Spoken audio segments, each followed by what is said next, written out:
Next, we are going to focus on a different type of partnership, and that is the limited partnership.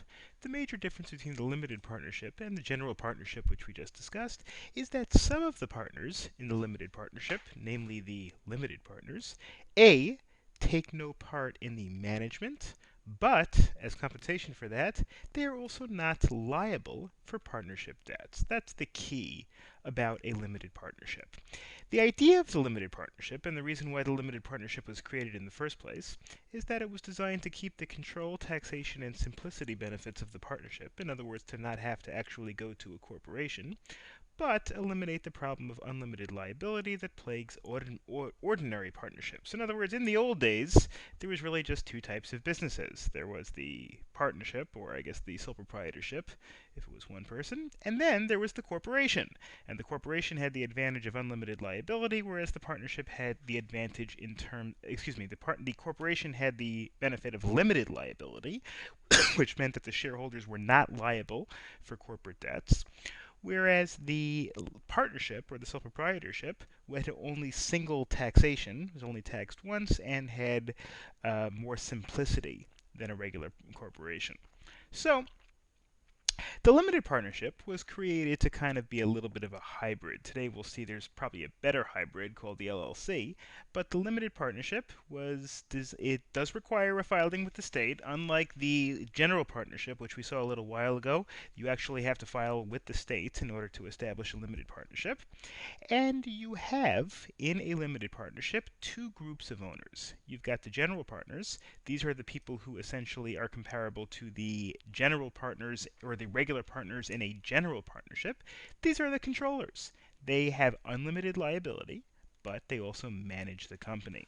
Whereas the limited partners are more like investors. These are people that have no management functions. They cannot actually run the business on a day-to-day basis, but they have limited liability, which means that they are not liable for partnership debts. Essentially, if you have limited liability, if you are a limited partner, your liability is the maximum extent of what you can lose is what you put in. If you put $50,000 to buy into the partnership, you can lose that whole $50,000 if the partnership goes belly up.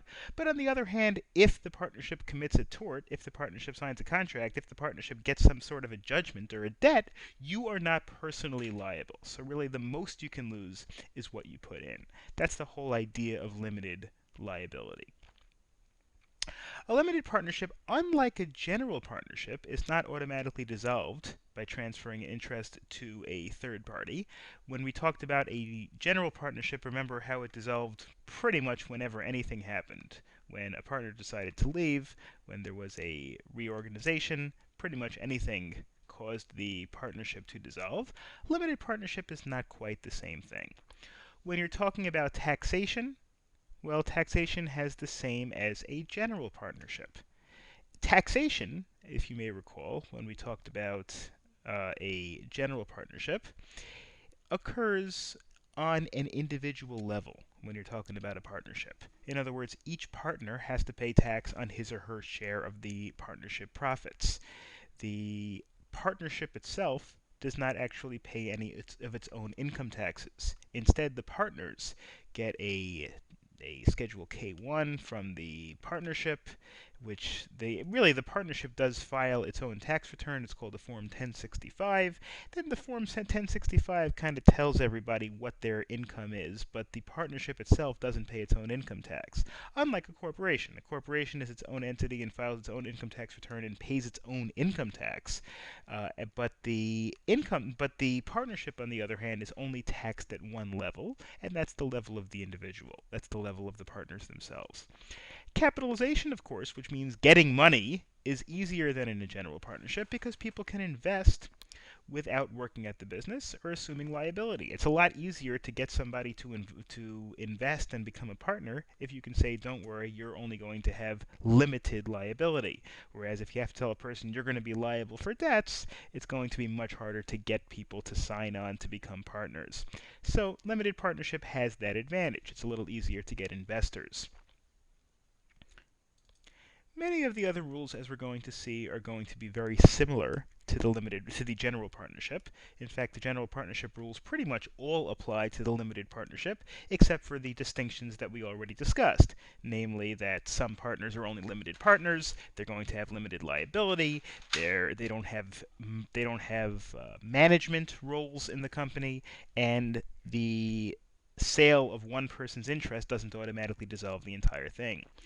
There is a uniform rule, the revised Uniform Limited Partnership Act, or the RULPA, which is the series of rules that govern the limited partnership, which is of course similar to its counterpart for the general partnership, which is the UPA, the Uniform Partnership Act. So capital contributions, capital contributions means the money that you actually put into the business, that you invest in the business. And just like with the general partnership, these become debts of the company. The company's got to pay it back eventually upon dissolution.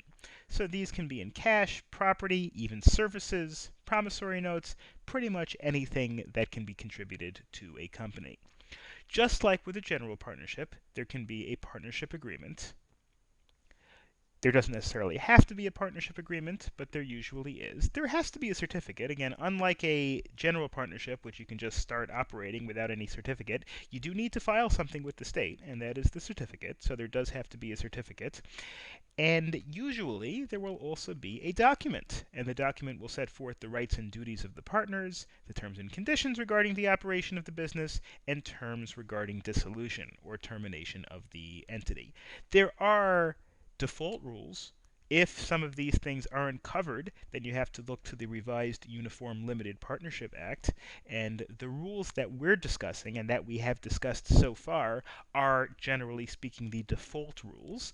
But if the parties want to make different rules, well, they can agree to pretty much anything they like. It's their agreement. They can do pretty much what they like. Here are some of the default rules.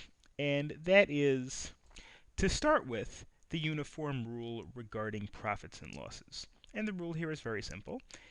It can do whatever the agreement says so, if the agreement actually specifies this. If there is no agreement regarding the sharing of profits and losses, then the Uniform Limited Partnership Act provides that profits and losses are shared on the basis of the partner's capital contribution. That's not the same rule as with general partnerships. But when you're talking about limited partnerships, the idea is that the partners are really basically investors. So if you have a profit from the company, then you have to look at how much each person contributed for them to determine how much of the profits they have a right to share. The right to information is very similar to the one that we discussed with regard to general partnerships. Really, it's the same rule, but it doesn't hurt to go over. Upon a reasonable demand for information, the limited partnership has to give the information to the demanding partner.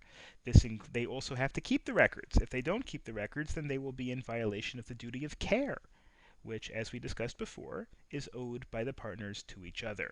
This includes, again, this is the information that people are entitled to by virtue of their being partners: copies of the certificate and all amendments to the certificate, any changes to the certificate, names of the partners, agreements, copies of the tax returns, copies of the financial statements. These are things that partners, whether they're general partners or limited partners, are inherently entitled to.